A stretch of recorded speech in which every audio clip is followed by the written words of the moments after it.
तो जो मूवी मैं आज आपको एक्सप्लेन करने वाली हूँ वो साइंस फिक्शन पर बेस्ड है, जिसमें हमें एक लड़की का रोबोट्स के साथ इंटरेक्शन दिखाया गया है और वो रोबोट्स दुनिया को किस नजर से देखते हैं ये भी बताया गया है। तो मूवी की स्टार्टिंग होती है एक रोबोट को दिखाते हुए जो कि काफी एडवांस था और मूवी में उसे मदर रोबोट कहा गया है। उसने एक ग्लास में एक एम्ब्रियो रखा हुआ था, यानी किसी बेबी का एक सेल, और वो मदर रोबोट उसकी काफी केयर करती थी। उस पर एक टाइमर लगा हुआ था जिसके बाद वो बेबी बन के आ जाना था। फिर हम देखते हैं कि टाइम पूरा हो चुका था और वो बेबी एक क्यूट सी बेबी गर्ल थी जिसे इस मूवी में डॉटर कहा गया है, यानी बेटी। वो मदर रोबोट इससे काफी खुश थी। वो इसको खाना खिलाती, इससे बातें करती थी और इधर उधर की स्टोरीज बताती थी। वो उसे बुक्स पढ़कर भी सुनाया करती थी और ये भी बताया करती थी कि इंसान खत्म हो गए, वो किसी इन्फेक्शन के लिए पेट में आ गए। वो बच्ची अभी बहुत छोटी थी लेकिन काफी ज्यादा इंटेलिजेंट थी। अब ये छोटी सी क्यूट सी बच्ची बड़ी हो चुकी थी, ऑलमोस्ट 7 से 8 साल की। तो वो एक दिन मदर रोबोट से पूछती है कि मदर, ये सब इंसान कौन थे और कहाँ गए?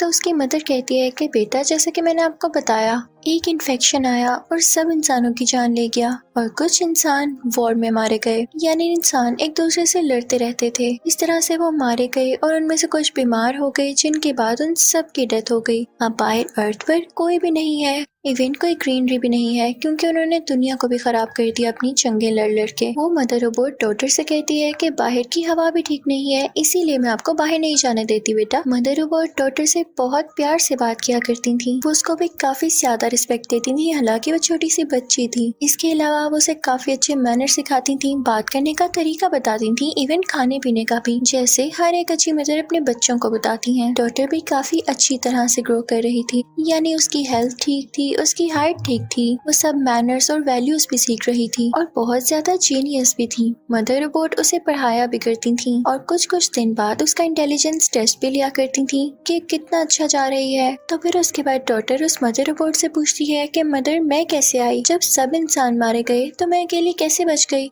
तो वो मदर रोबोट उसे बताती हैं कि तुम बची नहीं, मैंने तुम्हें खुद बनाया है। मेरे पास तुम्हारा एक सेल था जिसे मैंने बड़ा करके तुम्हें बनाया एक प्यारी सी बेटी को। वो उसे बाकी एम्ब्रियोस भी दिखाती हैं और कहती हैं कि तुम्हारी तरह ही बड़े होंगे और इस लैब में बड़े होंगे और फिर यहीं पर रहेंगे। इसी तरह टाइम गुजरता रहता है। मदर और डॉटर की आपस में यही बातें चलती रहती हैं और वो फील ही नहीं होने देती डॉटर को कि बाहर भी कोई दुनिया है। फिर हम देखते हैं कि वो डॉटर अब 18 ईयर्स की हो चुकी है, यानी बड़ी हो चुकी है। डॉटर इसी तरह लेट के कुछ पढ़ रही होती है कि तभी उस लैब की लाइट चली जाती है। तो डॉटर को ये बात काफी अजीब लगती है कि पहले तो ऐसा कभी नहीं हुआ। तो जब वो उठकर चेक करती है तो देखती है कि उधर के सिस्टम की कुछ वायर्स टूटी हुई हैं और उसे एक चूहा दिखाई देता है, जिसके बारे में तो वो बिल्कुल भी नहीं जानती थी, क्योंकि उसने आज तक बाहर की कोई चीज नहीं देखी थी, ना ही कोई जिंदा चीज, ना ही कोई एनिमल। लेकिन फिर भी वो उस चूहे को एक जगह पर बंद कर देती है और उन वायर्स को ठीक करने लगती है, क्योंकि उसे हर चीज पता थी कि लैब को किस तरह से ठीक करना है, किस तरह से इसकी पावर ऑन रखनी है। उस दौरान मदर रोबोट अपनी चार्जिंग पर थी, तो डॉटर खुद ही सारी लाइट ठीक कर देती है, जिससे लाइट वापस आ जाती है और फिर वो उस रैट को ऑब्जर्व करने लगती है और तभी वहाँ पर मदर आ जाती है। वो उसे कहती है कि ये रैट कहाँ पर आया, कहाँ से पकड़ा है तुमने इसे?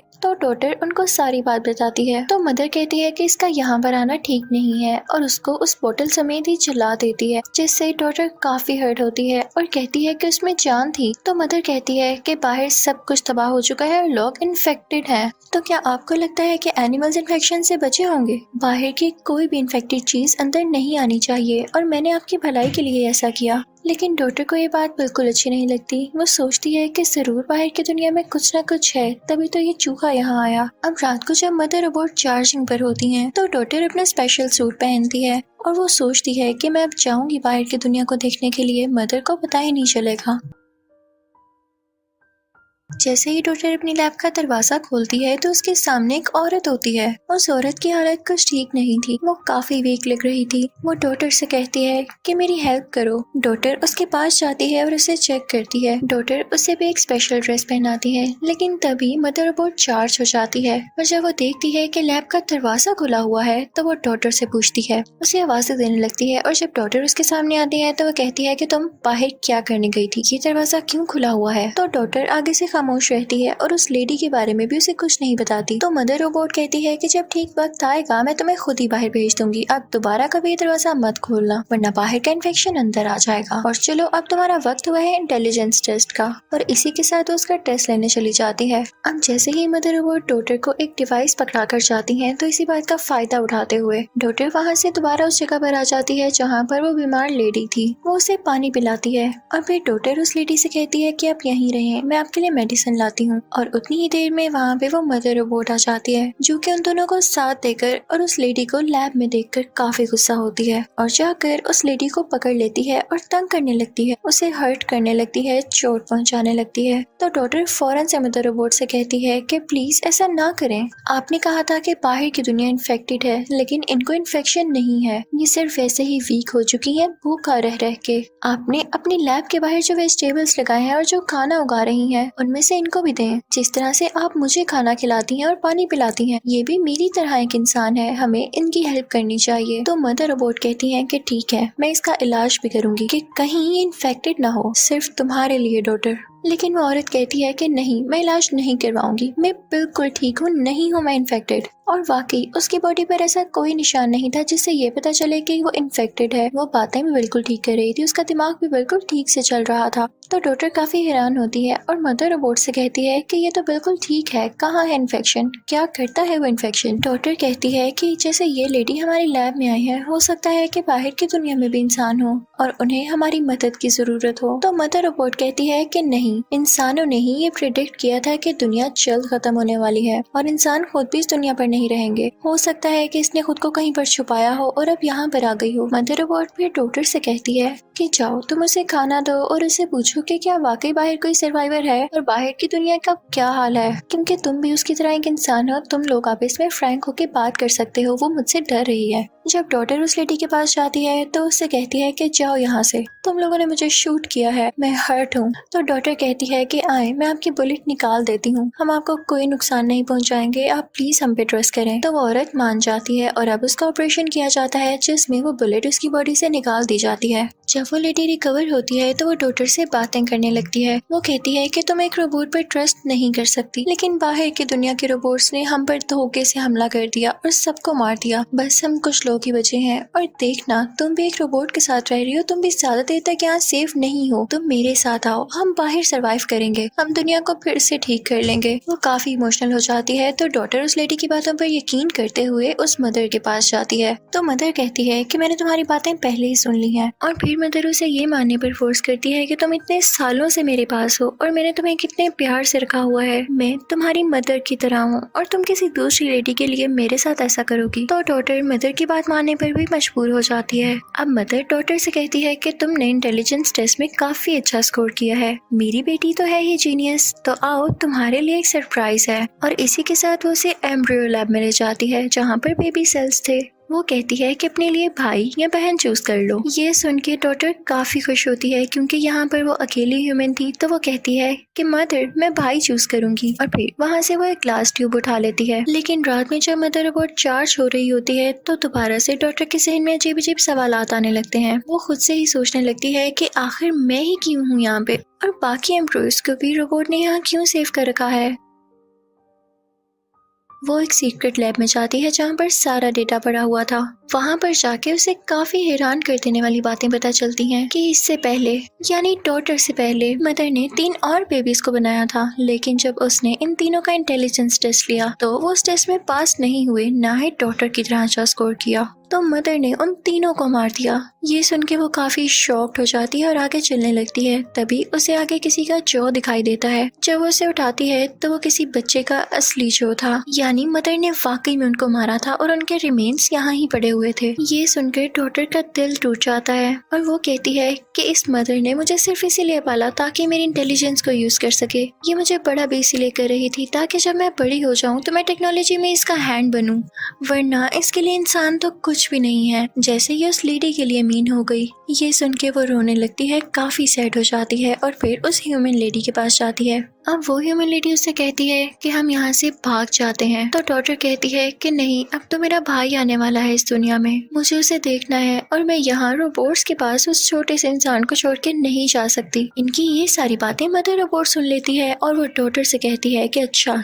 ये प्लान्स थे तुम लोगों के, और वो डॉटर को एक रूम में बंद कर देती है। और फिर उसके बाद उस लेडी को पकड़ के काफी टॉर्चर करती है, उसे काफी चोट देती है। डॉटर किसी तरह से उस रूम का दरवाजा तोड़ती है और बाहर आ जाती है और फिर वो जाती है उस लेडी को बचाने के लिए, लेकिन वो लेडी डॉटर को ही पकड़ लेती है और मदर रोबोट से कहती है कि अगर हमें यहाँ से जाने ना दिया तो मैं डॉटर को मार दूंगी। तो मदर रोबोट यहाँ काफी पैनिक कर जाती है क्योंकि उसे ऐसा करने की किसी से उम्मीद नहीं थी। तो मदर रोबोट को दरवाजे खोलने पड़ते हैं। अब हम देखते हैं कि लेडी और डॉटर अब बाहर जा चुके थे, यानी बाहर की दुनिया में सब चीजें तबाह हो चुकी थी, धुआं उड़ रहा था और जमीन पर मिट्टी ही मिट्टी थी। यूं कह लें कि एशेस थे, कोई ग्रीनरी नहीं थी, ना कोई एनिमल दिख रहा था। लेकिन जिस लैब से वो निकले थे उसके आसपास काफी ज्यादा खेत और ग्रीनरी थी जिनका ख्याल रोबोट्स रख रहे थे। यानी ये रोबोट सिर्फ अपने आसपास की जगह को दोबारा से ठीक कर रहे थे, रीग्रो कर रहे थे, ताकि यहाँ पे बनने वाले इंसान सरवाइव कर सकें जैसे कि बाकी एम्ब्रियोज ने यहाँ बड़े होना था, और इसीलिए ये लोग अपने मुताबिक उनकी ट्रेनिंग कर रहे थे।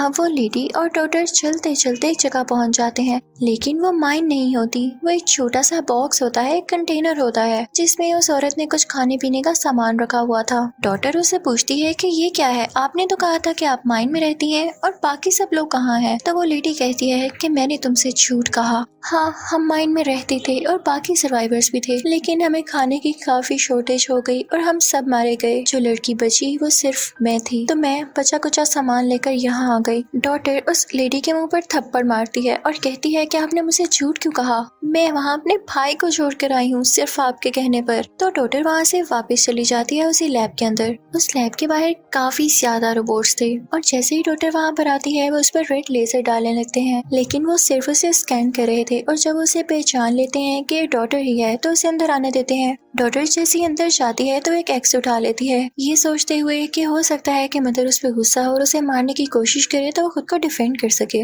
जब वो जाती है तो उसके सामने मदर रोबोट होती है और उसकी गोद में एक छोटा सा बेबी होता है जो कि डॉटर का भाई था। मदर रोबोट उससे कहती है कि एक्स छोड़ो और अपने भाई को देखो। यानी यहाँ पर मदर रोबोट का मूड बिल्कुल नॉर्मल था, जिसे देखकर डॉटर का डर भी कम होता है। मदर डॉटर से कहती है कि वो वक्त आ चुका है जब मैं तुम्हें सारा सच बता दूं। ये लो अपने भाई को पकड़ो और अब सुनो, मैं सब रोबोट्स की हेड हूँ, मैं इनको लीड करती हूँ और कंट्रोल भी। इनफैक्ट ये मेरा ही प्लान था कि मैं बाहर की दुनिया के सब इंसानों को खत्म कर दूं, क्योंकि इंसान पागल हो चुके थे, इतनी लड़ाइयाँ कर रहे थे कि उन्होंने दुनिया को भी तबाह कर दिया था।